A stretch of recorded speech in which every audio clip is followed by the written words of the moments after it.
Le shooter coupe va sur la tête de Springer. Et retombe dans les pieds de l'Allemand Kitzinger. Kitzinger de l'autre côté prend de vitesse à la suite d'une feinte. Springer prend très lot aussi. Descend tout seul. Nouvelle intervention de Bernati qui met en touche à quelques 5 mètres de notre corne. Au début de l'été 1938, Paris et la France accueillent la Coupe du monde de football dans un contexte international particulièrement tendu. C'est dans ce cadre que l'équipe de Suisse va jouer contre la Grande Allemagne pour une rencontre décisive. Mais la petite Suisse a-t-elle la moindre chance face à l'une des meilleures équipes du monde, qui vient en outre d'annexer l'Autriche, mettant ainsi au passage la main sur les footballeurs de sa prestigieuse équipe, la Wunderteam?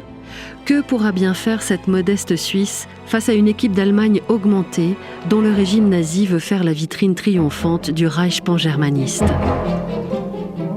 Je vous souhaite la bienvenue dans ce nouvel épisode de 1001 archives intitulé « Mondial 1938, battre la Grande Allemagne ».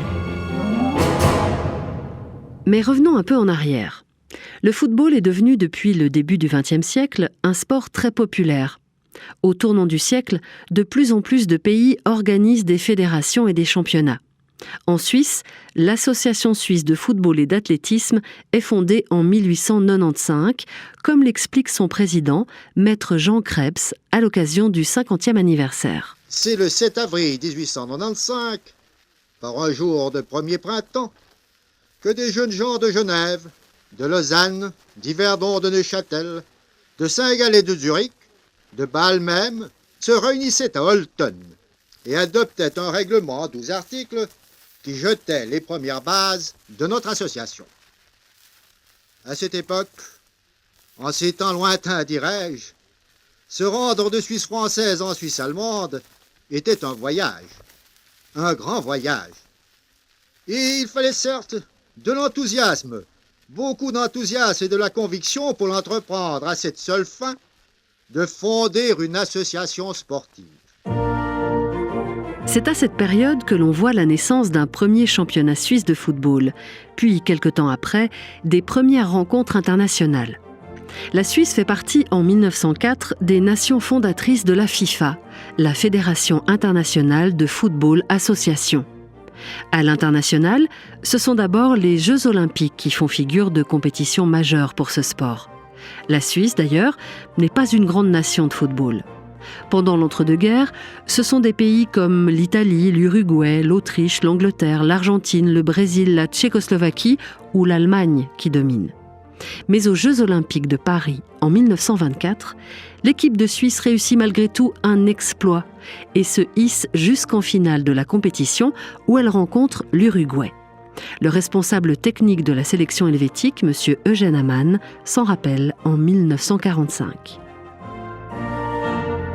À 20 ans de distance, je me souviens encore de toutes les dispositions prises pour amener nos hommes à la meilleure condition pour jouer l'Uruguay. Ils sont gonflés à bloc et, connaissant la valeur incontestable de leur adversaire, feront l'impossible pour ajouter au titre de champion d'Europe celui de champion du monde. Malheureusement, il y a loin de la coupe aux lèvres, et nous devons le constater dès le début de la partie. Les Uruguayens se révèlent imbattables pour les Suisses, qui s'inclinent 3-0. Leur parcours a néanmoins un grand retentissement au pays. Différentes choses changent après ces Jeux olympiques. Le football, au départ réservé à une élite, gagne en popularité et les stades sont de plus en plus remplis. Pour accompagner ce mouvement, les reportages radiophoniques sportifs prennent leur essor. En Suisse, on assiste à l'émergence de nombreuses vocations sportives. Mais comme le souligne l'international du Lausanne Sport, Jacques Spagnoli, on ne devient pas footballeur professionnel en un jour. Eh bien, n'est-ce pas, les jeunes, c'est un petit peu peut-être la vie facile qui leur permet de croire qu'on arrive au football sans se donner de peine. Eh bien, c'est tout le contraire.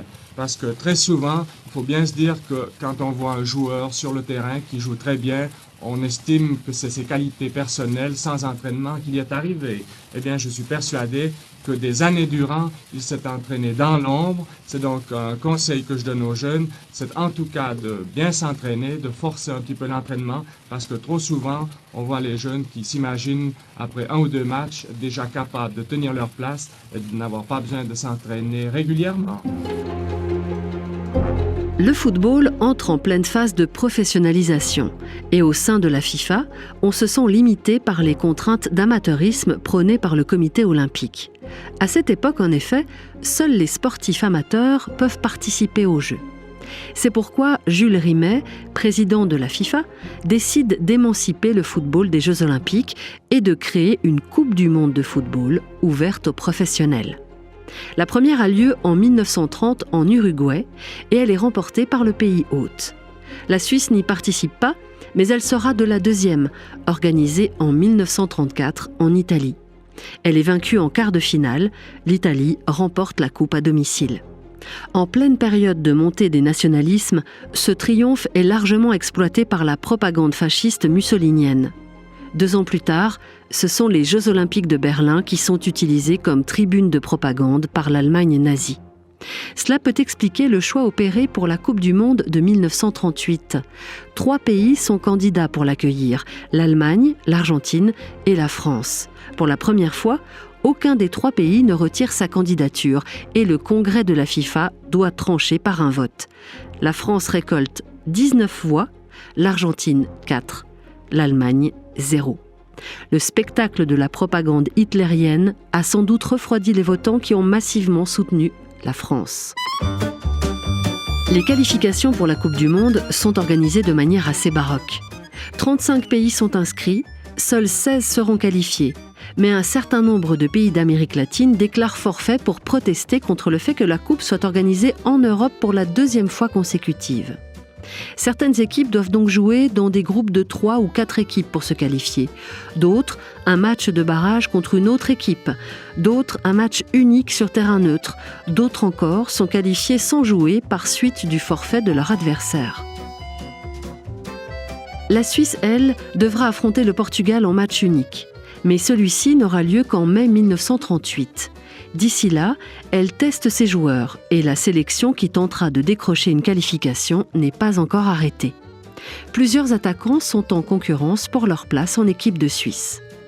Parmi eux, le Luganais Lauro Amado, les gauchers du Servette Georges Eby et Eugène Valacek, le prodige des grasshoppers Alfred Bickel et bien sûr un autre virtuose de cette équipe de Suisse, Trello Abeglen, dont nous reparlerons. Il faut dire qu'à l'époque, il y a beaucoup d'attaquants. Les équipes jouent la plupart du temps dans une formation qu'on appelle W, soit avec 2 défenseurs, 3 milieux de terrain et 5 attaquants, dont 2 inter. Mais cela ne signifie pas que la Suisse est une équipe très offensive. Au contraire, son entraîneur, l'Autrichien Karl Rappan, par ailleurs entraîneur du Grasshopper, développe une tactique connue sous le nom de « verrou suisse ». Elle consiste à laisser à l'adversaire la possession du ballon pour se cantonner en défense et privilégier la contre-attaque avec un rythme en avalanche, alliant cadence et puissance. Ce système invente aussi la position de libero, soit un défenseur libre qui agit comme un verrou de sécurité au cas où l'un des défenseurs marquant les attaquants adverses se laisserait déborder. C'est en général Severino Minelli, pilier de la défense et capitaine de l'équipe suisse, qui remplit ce rôle. Ce système très efficace permet de compenser la moindre qualité technique des joueurs suisses par un travail d'équipe plus soutenu.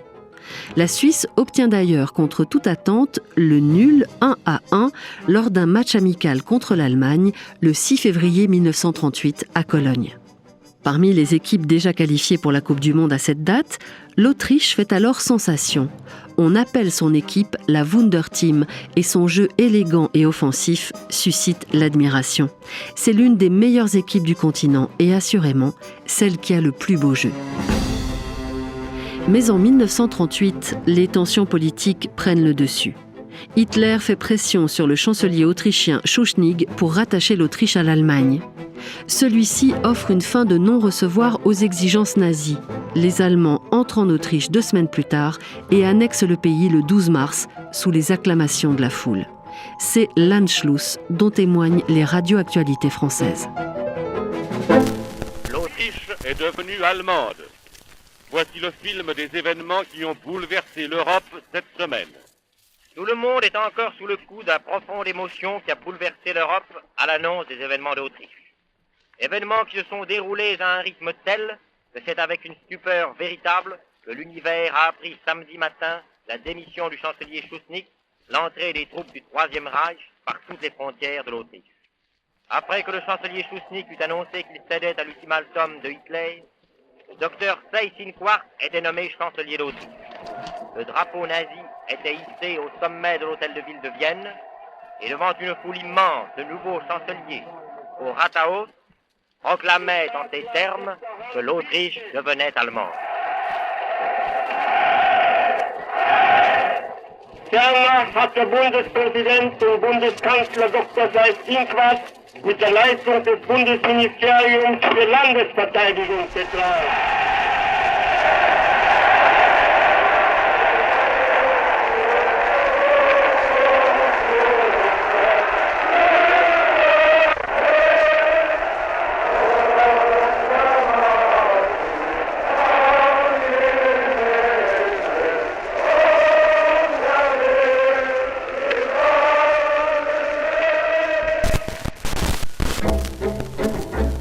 Les réactions internationales se limitent à de vagues protestations. L'Autriche disparaît pour devenir l'Ostmark. Au niveau footballistique, l'équipe d'Autriche est dissoute. Les joueurs juifs ou mariés à des juives sont évincés ou quittent le pays. Les meilleurs joueurs restants sont intégrés dans l'équipe d'Allemagne, qui devient ainsi la Grande Allemagne. Seul le virtuose Matthias Sindelar, surnommé le Mozart du ballon rond, refuse de jouer pour le Reich. L'Autriche s'étant préalablement qualifiée pour la Coupe du Monde 1938, sa place est désormais vacante. La FIFA l'offre à l'Angleterre, mais les Anglais refusent. À cette époque, ils ont tendance à snober les événements internationaux de football. La Suisse joue encore quelques matchs de préparation avant son match de qualification contre le Portugal. Elle fait match nul contre la Pologne en mars et écrase la Tchécoslovaquie 4-0 en avril. Une Tchécoslovaquie sans doute perturbée par les tensions ravivées entre ses nationalités, tensions attisées par l'Allemagne et qui se sait la suivante sur la liste après l'Anschluss. Car la situation internationale demeure tendue.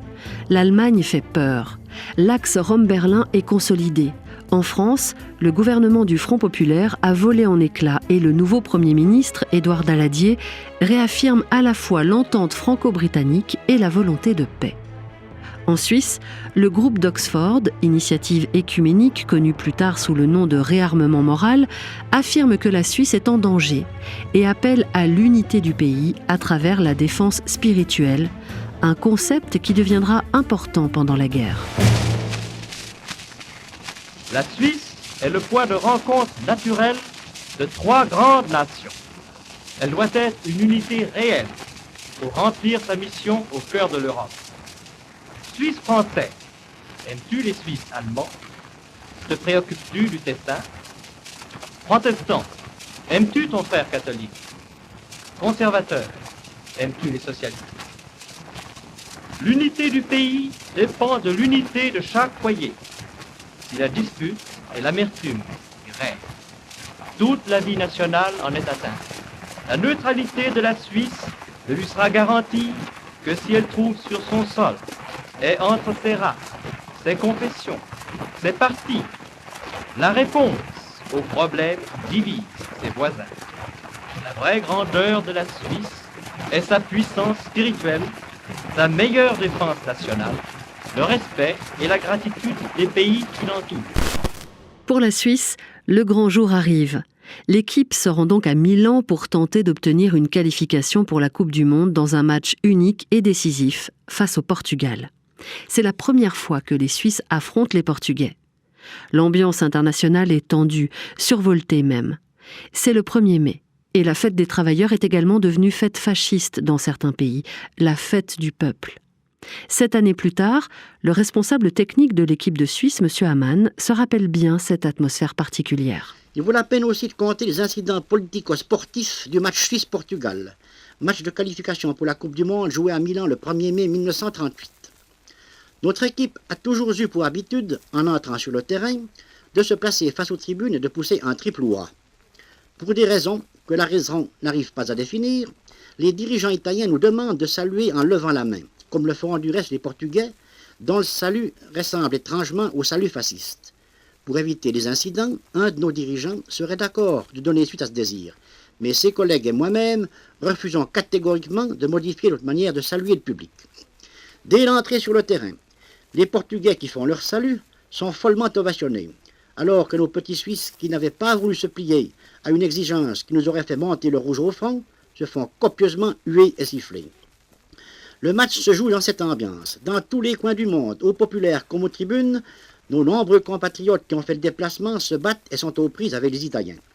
Pour comble, alors que les Portugais avaient montré une supériorité évidente tout au long de la partie, Amado reprend une balle que chacun croyait perdue et d'un admirable shot retourné marque le but de la victoire. Les Portugais sont déçus, mais corrects. Les Italiens sont fous furieux. Il faut plusieurs centaines d'agents de police pour maintenir la foule qui veut nous faire un mauvais parti. Notre autocar est amené à 1 mètre d'une porte dérobée du stade, mais la foule est là et une grêle de cailloux nous oblige de mettre nos valises contre les vitres pour éviter d'être blessés. Mais l'essentiel est fait. La Suisse est qualifiée en gagnant 2-0 contre un excellent Portugal grâce à sa solide défense et à sa ténacité. Elle est la dernière nation à obtenir son ticket pour la Coupe du Monde en France. La Coupe du Monde approche. La Suisse sait qu'elle devra affronter l'Allemagne, l'un des favoris du tournoi, au premier tour, ce qui n'est pas de veine. Une Allemagne augmentée des meilleurs joueurs autrichiens. Alors l'équipe de Suisse organise encore 2 matchs amicaux pour s'entraîner avant la compétition. Elle perd 3-0 contre la Belgique, mais bat 2 semaines plus tard l'Angleterre par 2-1. L'Angleterre, mère du football, est à cette époque l'une des meilleures équipes du monde, tenue pour presque invincible. Les Suisses sont donc gonflés à bloc par cette réussite opérée juste avant le mondial en France. Les joueurs arrivent à Paris avec un excellent moral et l'entraîneur Karl Rappan a pu arrêter son équipe définitive, celle qui a vaincu les Anglais. Soit Hubert dans les buts, le capitaine Minelli et Lehmann à l'arrière, Springer, Vernati et Lurcher au milieu et en attaque, Amado, Valacek, Bickel, Trello Abeglen et Georges Eby. André Abeglen, surnommé Trello, est un redoutable buteur et l'un des rares joueurs helvétiques à avoir évolué à l'étranger. Tout juste de retour en Suisse, au Servette, il vient de passer 4 saisons sous les couleurs du FC Sochaux, avec lequel il remporte 2 titres de champion de France, une coupe et un titre de meilleur buteur du championnat. Autant dire que Trello est bien connu du public français et qu'il arrive à Paris avec une motivation particulière. Un mot encore sur Valacek. Joueur d'origine tchèque et allemande, né à Moscou, il est à cette époque surnommé « sans-papier » car apatride. Au moment du match de Milan, le Portugal avait déposé un protêt et Valacek n'a pas pu jouer. À la Coupe du Monde 1938 plane la même menace, mais l'Association suisse de football et d'athlétisme rétorque qu'elle s'opposera à ce que les joueurs autrichiens jouent dans l'équipe d'Allemagne si Valacek ne peut pas jouer pour la Suisse. Le président de la FIFA, pour éviter tout incident politique et diplomatique, autorise des 2 côtés et Valacek peut donc jouer.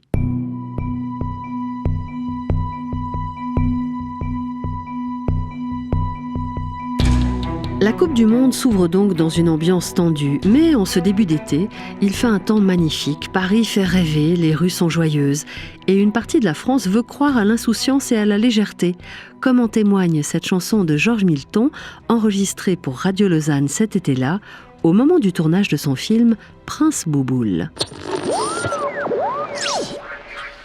Quand on roule dans Paris et qu'on voit ces merveilles, on se dit sans se lasser, je suis fier d'être français. Il y a des squares tout fleuris, des avenues sans pareilles, des tas de coins vraiment charmants, des gares, des monuments. Il y en a pour tout le monde, il y en a pour tout le monde, pour les petits, pour les grands, les oives, les bonnes d'enfants. Il y a de belles sculptures, il y a de belles peintures, à tous les coins de rue, on en a plein de la vue. Il y a de l'air, il y a de l'argent, et des agents intelligents. Boum, il y en a pour tout le monde, la joie nous inonde. Il y en a, il y en a, il y en a pour tout le monde. Les Suisses prennent leur quartier au Vésinet, dans une boucle de la Seine à 15 km de Paris. Ils n'arrivent que le 2 juin, soit 2 jours avant leur premier match. L'entraîneur Rappan est très irrité contre la SFA qui n'a pas libéré les joueurs plus tôt du championnat suisse. Ils manquent de repos, alors on les ménage au niveau physique. Gymnastique légère, entraînement avec les remplaçants, excursions, inspections du Parc des Princes. Mais le physique n'est pas tout. Il faut aussi s'occuper de leur bien-être et de leur morale. Ce qui n'est pas toujours une sinécure, comme le racontera le directeur sportif Amann quelques années plus tard. Sélectionner les joueurs est une chose, les comprendre en est une autre, souvent plus difficile. Il faut beaucoup de psychologie pour former un tout harmonieux avec des caractères si différents. Le moindre petit incident prend quelquefois des proportions telles que le moral de l'équipe en est influencé. Il faut aller au-devant de chaque désir et aplanir par avance toutes les difficultés. Ce rôle appartient aux dirigeants et, par exemple, pour ce qui concerne le logement et la subsistance, notre ancien secrétaire central, Kurt Gassmann, pourrait dire par quelle transe il a passé. 2 camarades de club sont logés dans la même chambre. Il faut changer. L'un ronfle et l'autre ne peut pas supporter cette musique désagréable. Pour 2 autres, l'un a pour habitude de dormir la fenêtre grande ouverte, alors que son copain ferme toutes les écoutiles. 2 changements seulement, lors de la prise des cantonnements, suffisent pour tout remettre en chantier. Et la nourriture, ne m'en parlez pas. Des pages entières avec instructions très détaillées étaient remises au chef cuisinier. Pendant de nombreuses années, il était par exemple impossible à Severino Minelli de jouer un match sans avoir eu sa truite au bleu au repas de midi. Il y avait toujours 3 sortes de beefsteak, saignant, mi-saignant et bien grillé. Nos Tessinois auraient voulu des pâtes à tous les repas. Le match d'ouverture de la Coupe du Monde est fixé au 4 juin avec l'affiche Allemagne-Suisse. Les Allemands ont de grandes ambitions et rêvent déjà d'une finale fasciste contre l'Italie. Ce sera le premier match de compétition pour la Grande Allemagne. Tout le monde se demande ce que donnera la fusion entre la puissance allemande et l'art autrichien, car leurs écoles de football sont très différentes. D'un côté, un jeu solide et athlétique, de l'autre, l'inventivité et la virtuosité technique. Mais très peu d'informations filtrent, les Allemands sont muets sur leurs intentions. En 1937, leur équipe gagnait tout, mais depuis quelques mois, elle est plus flottante. D'ailleurs, au contraire de la Suisse, elle vient de se faire corriger par l'Angleterre à Berlin sur le score de 6-3. Le sélectionneur allemand, qui avait refusé d'aligner des joueurs autrichiens de peur que cela nuise à l'homogénéité tactique de l'équipe, a été limogé et remplacé par un nouvel entraîneur. Quel joueur va-t-il sélectionner ?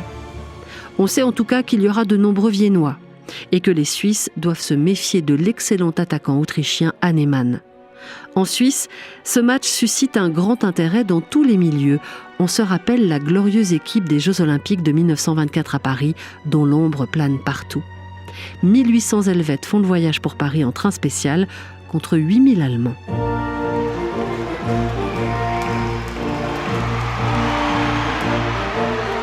Le jour décisif est arrivé. Au Parc des Princes, dans un stade comble et soutenant en grande majorité les Suisses, l'Allemagne favorite attaque dès le début et domine le match. Elle aligne 5 joueurs autrichiens. Mais les Helvètes se défendent avec énergie et le verrou suisse résiste. Ils osent aussi quelques dangereuses contre-attaques. Le jeu est assez rugueux des 2 côtés et la presse de l'époque juge que l'arbitre belge, M. Langenus, n'est pas assez sévère. Trello, blessé, doit sortir se faire soigner 5 minutes. À la 29e minute, alors que la Suisse joue en infériorité numérique, l'intérieur gauche Hahnemann, ex-autrichien, fait une passe à l'ailier viennois Pesser qui centre et l'Allemand Goschel marque. Le public applaudit, 1-0 pour l'Allemagne. Les Allemands ralentissent le jeu, mais la Suisse ne baisse pas les bras et sur une erreur de la défense allemande, le bouillant Amado récupère le ballon, il le passe à Valacek, Valacek centre et... Il a marqué! Ah, je vous disais que c'était lamentable. C'est pas lamentable qui revenait tout lentement vers le centre. Les Allemands l'ont laissé aller. Et Trello, qui surgissait on ne sait pas trop d'où, envoyait un rater que Ralph n'a rien fait pour retenir. Et ça nous fait 1-1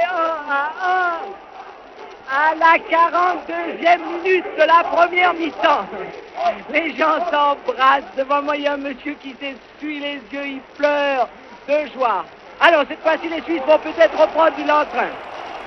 C'est pourtant un match haché. Les Allemands ont un jeu dur et sont décevants. La fusion avec l'équipe d'Autriche n'opère pas. Le commentateur sportif de Radio Lausanne, Squibs, ne reconnaît pas non plus l'équipe de Suisse qui a battu l'Angleterre 2 semaines auparavant. Il Vous entendez le public? Mais vous remarquez que si le public crie beaucoup, il n'est pas du tout enthousiasmé. Parce qu'on peut vraiment dire que nous n'avons pas assisté à une belle partie. Durant la deuxième mi-temps, la domination des Allemands faiblit et ce sont plutôt les Suisses qui mènent le jeu. Ils menacent souvent les buts de l'excellent gardien Raftel, ex-autrichien, mais aucun but n'est marqué. Le soleil commence à gêner les joueurs, la fatigue se fait ressentir. Après 90 minutes, on en reste à 1 but partout. Il faut alors ajouter 2 prolongations au temps réglementaire. Les Allemands attaquent avec acharnement, mais maladresse. Les Suisses résistent, puis renversent la vapeur. Ce sont eux qui deviennent dangereux. Les Allemands se montrent nerveux et l'ailier Pesser, auteur d'un vilain coup de pied sur Minelli, est expulsé. Mais toujours pas de but marqué. Le suspense dure alors qu'on s'approche de la fin de la rencontre. Et nous approchons de la fin de ce drame palpitant, dont il serait très injuste de voir terminer par un but dans un sens ou dans un autre. Voilà Amado qui descend. C'est une belle ouverture pour Bickel. Mais le centre de Mimoc, qui décidément fait une partie admirable, met en touche. C'est pas beau pour l'avoir mis en touche, mais c'est bien de l'avoir prise à Bickel, car il a fallu là beaucoup de malice. Bickel remet lui-même en jeu, et voici que par Schmaus, la balle s'en va en touche. Monsieur Langenus regarde sa montre, nous touchons tout près de la fin de cette partie, remise en jeu, la balle à Bickel. Bickel va en faire quoi? Bickel shoot sur le centre, une tête! Non, ça a été les bras de Raffel et l'équipe allemand a ainsi sauvé la situation, tandis que Mock a pris le ballon. Mock donne à Hahnemann très en retrait. Et voilà la fin de la partie. Mes chers auditeurs, la Suisse vient, après 2 prolongations, de faire match nul avec l'Allemagne au Parc des Princes par 1-1. Et ce match va donc devoir être rejoué. Il aura lieu jeudi à 18h. Le match devra en effet être rejoué, car à cette époque, il n'y a pas encore de tir au but. Ni déçus, ni enthousiasmés par ce match nul, les Suisses se distraient et s'entraînent en jouant au basket, toujours au Vésinet, au bord de la Seine. Les Allemands, eux, sont inquiets. Au pays, on a vécu comme une humiliation le fait de ne pas vaincre la Suisse du premier coup. Les officiels nazis et la presse sont très déçus. Beaucoup de moyens, de cours de tactique, d'entraînement acharnés avaient été investis pour que l'équipe du Reich soit triomphante. Mais comme l'écrit le correspondant de La Revue, organe du Parti radical démocratique vaudois, on croyait pouvoir apprendre tout par cœur dans ce pays. Les sentiments et les mouvements, tout prévoir, tout calculer, même la spontanéité, même l'improvisation. Samedi dernier, l'équipe du Reich a senti passer sur elle le souffle de la défaite. La leçon ne sera pas perdue, dit-on à Berlin, et l'équipe, remaniée pour le jeudi, aura à cœur d'effacer la pénible impression d'une grande Allemagne tenue en échec par la petite Suisse. Le 9 juin arrive et les Suisses affrontent à nouveau l'Allemagne au Parc des Princes devant 20 000 personnes. On a longtemps craint que Minelli, blessé au genou lors du premier match, ne puisse pas tenir sa place. Mais le valeureux, aidé par les soignants, est remis sur pied juste à temps. L'entraîneur suisse Karl Rappan a choisi de garder la même équipe. Les Allemands, eux, ont bouleversé la leur et alignent 6 nouveaux joueurs. Le match est plus aéré, plus agréable que le premier. Les Allemands ont choisi d'user plutôt de la finesse que de la force. Ils attaquent très fort et marquent un premier goal par Hahnemann à la 8e minute. 12 minutes plus tard, ils doublent le score, ce deuxième but étant même marqué contre leur camp par les Suisses. L'équipe helvétique souffre. Elle est menée 2-0 après 20 minutes de jeu. Grâce à une passe de Bickel, Valacek parvient pourtant à réduire le score à 2-1 à la 41e minute. Mais juste après, nouveau coup du sort, l'attaquant Georges Eby, blessé et le visage en sang, doit sortir du terrain. Il a reçu un coup à la mâchoire lors d'un choc avec un joueur allemand. Pourtant, l'arbitre ne sort pas de carton et ce sont les Suisses qui se retrouvent à jouer à 10, car à cette époque, les remplaçants sont interdits. Après la mi-temps, malgré le repos, Eby n'est pas remis et la Suisse doit reprendre le jeu, toujours à 10 contre 11. À ce moment, tout paraît écrit. La Grande Allemagne va éliminer la Suisse. Mais l'attaquant Trello Abeglen refuse de se laisser abattre. Il galvanise ses coéquipiers et mène attaque sur attaque. Le public encourage vivement les Suisses. l'entraîneur Rappan a décidé d'intervertir les positions de Bikel et d'Amado, ce qui rend le jeu plus vif et laisse plus de champ à Trello. Ce choix est un coup de génie tactique. Le match est très animé, les Suisses sont à l'offensive.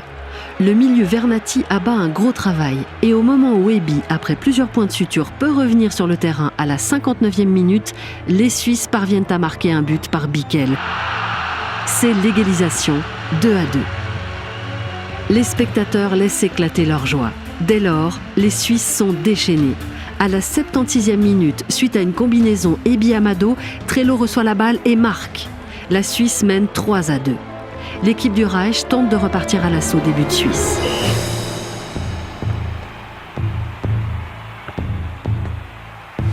À l'époque, les auditeurs romans suivent la partie en direct avec le commentaire de Squibs. Cette archive radiophonique n'a malheureusement pas été conservée. Par contre, 6 mois plus tard, comme cela se faisait alors couramment, Radio Genève proposera une reconstitution du match par le reporter Paul Ladame. Mes chers auditeurs, nous sommes à la 29e minute de la seconde mi-temps et la Suisse mène par 3-2 dans le match qui l'oppose à l'Allemagne pour les quarts de finale de la Coupe du Monde de football. C'est à la suite d'une descente de toute beauté d'Aibi qui a passé à Valachek, lequel a transmis à Trello, que ce dernier a obtenu le 3e but suisse.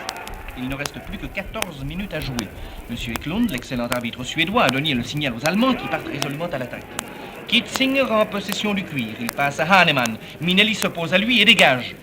La balle traverse le terrain. Trello se précipite, mais elle arrive trop tard. Schmaus a dévié le cuir et l'attaque allemande repart.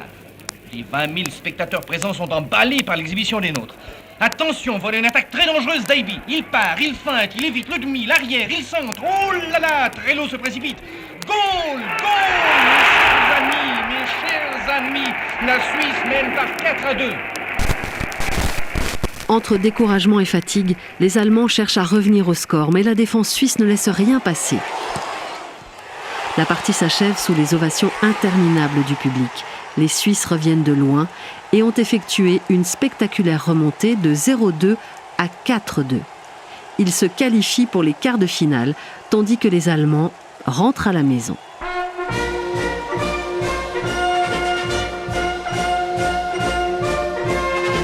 Cette victoire a une énorme résonance internationale.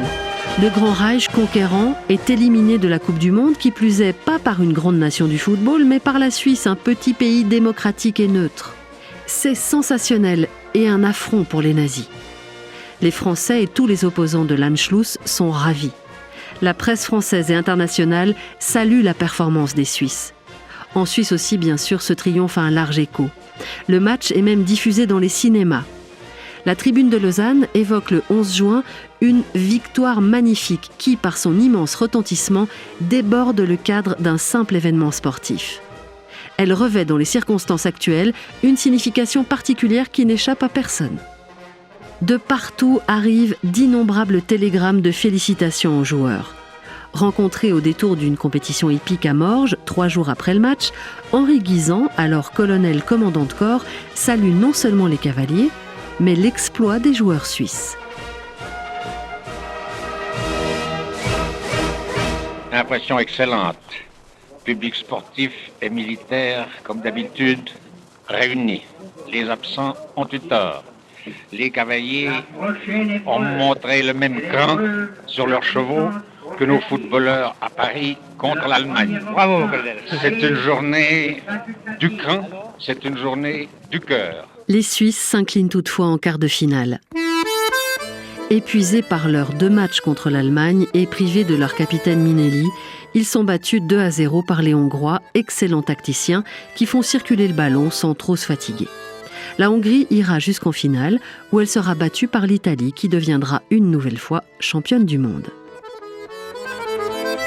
Peu importe, cela n'entache pas l'immense prestige acquis par la Suisse après son exploit contre l'Allemagne. De retour au pays, les joueurs suisses sont célébrés comme des héros. De passage à Porrentruy pour un match Grasshopper Servette quelques semaines plus tard, les nombreux internationaux de ces 2 clubs sont interviewés par le reporter de Radio Lausanne, Fernand-Louis Blanc. L'enregistrement qui a recueilli leurs souvenirs de Paris a malheureusement souffert des ravages du temps et n'est pas d'une grande qualité sonore, mais écoutons Hermann Springer. Vous voyez, il s'est tombé à culpa et il dit qu'encore en ce moment, il est dégoûté, c'est le mot, il est dégoûté à l'idée que le formidable shoot qu'il avait envoyé n'est pas pu retrouver le chemin des buts. Et donc, il y en a gros sur la conscience. Il nous l'a dit. Merci. Malgré les regrets de l'élimination contre la Hongrie, ce qui demeure, c'est la victoire contre les Allemands. En cette période de graves tensions politiques où l'on craint la guerre, ce succès collectif devient un symbole patriotique. L'union fait la force. La petite Suisse a su vaincre la Grande Allemagne et fédérer autour d'elle un public fervent. C'est d'ailleurs ce que tient absolument à dire Trello Abeglen. Alors, Paris. Tout d'abord, je voudrais relever, pour une fois, le peuple suisse a vibré pour le sport. Pour une fois, les Suisses ont revécu, ils ont senti qu'ils avaient une nationalité. Pourquoi?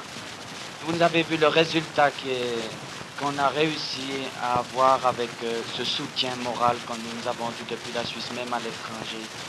Nous avons battu la Grande Allemagne, c'est peut-être un succès inespéré pour nous, mais tous les sportifs suisses, on le sentait tellement, étaient derrière nous. Ça nous a donné un ressort que nous n'osions pas espérer. Mais je demanderai aux sportifs suisses pourquoi est-ce qu'ils ne le font pas plus souvent, ça, vis-à-vis de nous. Pas seulement vis-à-vis des footballeurs, mais vis-à-vis des sportifs en général. Pourquoi est-ce qu'ils attendent toujours d'avoir un résultat pour les applaudir, à la place de les soutenir en allant, avant d'aller à la bataille, ou avant d'aller défendre le renom des Suisses, des couleurs suisses. C'est pour ça que j'espère une fois que l'exemple qu'on a eu, l'exemple qu'en étant soutenu, que nous sommes capables d'arriver à quelque chose, j'espère que maintenant que le chemin est ouvert, que la voie est ouverte. Cette effervescence autour des matchs de Paris ne va pourtant pas sans quelques ambiguïtés. L'équipe de Suisse se retrouve de fait enrôlée dans la défense spirituelle du pays et la passion pour le football est utilisée pour convaincre les Suisses d'accepter une révision de la loi sur l'éducation physique et la préparation militaire. Cette loi sera refusée en votation en 1940, les citoyens craignant une militarisation de la jeunesse comme celle ayant cours dans les pays voisins. Par ailleurs, Karl Rappan, d'origine autrichienne mais devenu de facto citoyen allemand après l'Anschluss, ne cachait pas ses sympathies pour le régime et avait fait le salut nazi avant le premier match contre l'Allemagne. Néanmoins, cette victoire va marquer durablement le football suisse. Décidément, Paris réussit aux Suisses après l'exploit des Jeux Olympiques de 1924. Mais le contexte de tension internationale ne faiblit pas.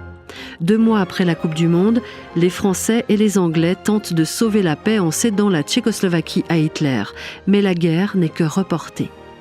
En janvier 1939, Matthias Sindelar, le joueur autrichien qui avait refusé de jouer pour la Grande Allemagne, est retrouvé mort dans son appartement dans des circonstances troubles.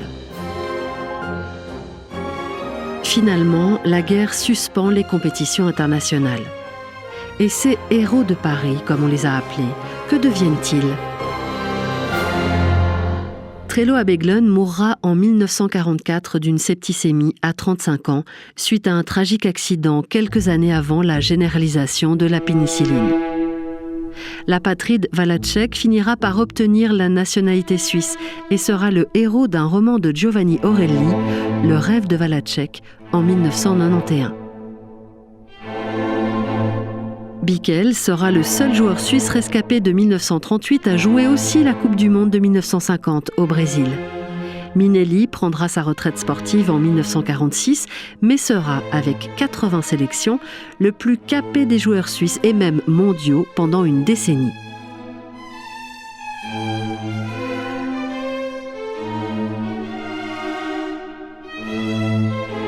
Karl Rappan quittera son poste de sélectionneur de l'équipe de Suisse pour se concentrer sur le club de Grasshopper, mais ce ne sera qu'un au revoir, puisqu'il sera rappelé 3 fois encore pour diriger la sélection nationale, la dirigeant notamment lors de la Coupe du Monde 1954 à domicile, puis une dernière fois en 1963. Bien des années plus tard, le souvenir de ces matchs de Paris en 1938 est resté très vivant. L'homme de radio et pionnier de la télévision Georges Hardy l'évoque par exemple en 1972, plus de 30 ans après. Scripps faisait ses célèbres reportages. Il était dans une forme étourdissante à ce moment-là. Je ne me rappelle plus si c'était en 38 ou en 39, ce fameux match de la Suisse contre l'Allemagne à Paris. Non, je ne me souviens pas, mais ça n'a pas d'importance. L'essentiel étant que, à cette époque-là, les reportages de Suez étaient suivis mais vraiment par toute la population. Et je me souviens, un jour, un après-midi d'été, c'est une chaleur écrasante cet après-midi-là, et j'allais par les rues désertes pour prendre justement mon service à la radio. Et de toutes les fenêtres ouvertes, parce qu'il faisait très chaud, on entendait la voix de Suez, la voix de Squips, la voix de Squips, la voix de Squips. Partout, dans toutes les maisons, dans tous les appartements, on entendait la voix de Squips. Et ce match, et des hurlements faramineux, parce qu'évidemment, les Suisses avaient, vous vous rappelez, peut-être battu l'équipe de la Grande Allemagne à ce moment-là. Et toute la population parisienne des stades de Paris avait pris fait et cause pour les petits Suisses. De fait, beaucoup de gens se sont souvenus toute leur vie d'où ils étaient et ce qu'ils faisaient à ce moment-là. Cette victoire reste aujourd'hui encore l'un des plus grands exploits de l'équipe suisse de football. Mais si l'élimination de l'Allemagne nazie par la Suisse est un événement marquant de cette Coupe du Monde de 1938, on se rappelle aussi de la victoire en finale de l'Italie mussolinienne et du geste de son capitaine Meazza qui, au moment de recevoir le trophée des mains du président français, lui adressa le salut fasciste.